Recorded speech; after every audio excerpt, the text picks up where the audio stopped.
اللہ کے نبی صلی اللہ علیہ وسلم نے فرمایا، جو شخص جھوٹ اور گناہ کی بات کو نہیں چھوڑتا، اللہ تعالیٰ کو اس کے کھانا پینا چھوڑنے کی کوئی حاجت نہیں ہے۔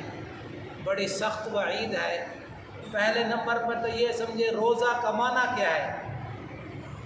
روزہ کہتے روزہ نام ہے رکنے کا، روزہ نام کرنے کا نہیں ہے، روزہ نام ہے رکنے کا۔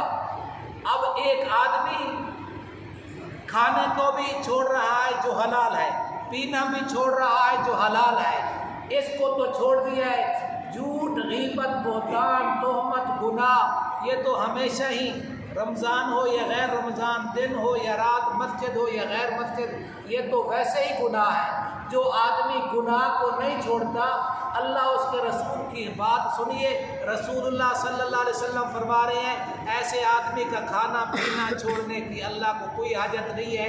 ایسے آدمی کا روزہ اللہ کے ہاں کوئی قابلیت اور مقبولیت کا درجہ نہیں ہے۔ ہاں فرض ادا ہو جائے گا۔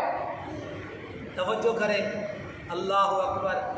اللہ نے نماز کے لیے کہا نماز پڑھو، حکم دیا میں آرڈر۔ زکوٰۃ کا کہا زکوٰۃ دو، زکوٰۃ کا حکم دے دیا۔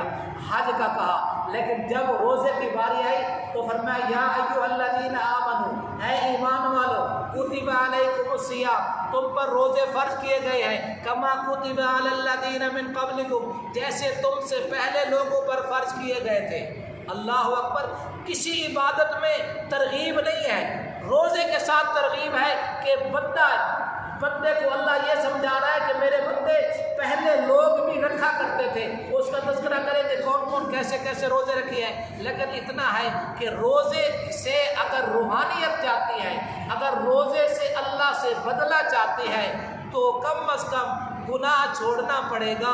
گناہ چھوڑیں گے، غیبت، جھوٹ، اور صبح کی میں نے حدیث سنائی تھی، آپ صلی اللہ علیہ وسلم نے فرمایا الصیام جنۃ، روزہ ڈھال ہے، لم یخرقھا، جس وقت تک اس کو پھاڑ نہ ڈالا جائے۔ صحابہ نے پوچھے یا رسول اللہ کیسے پھاڑنا ہے روزے کو؟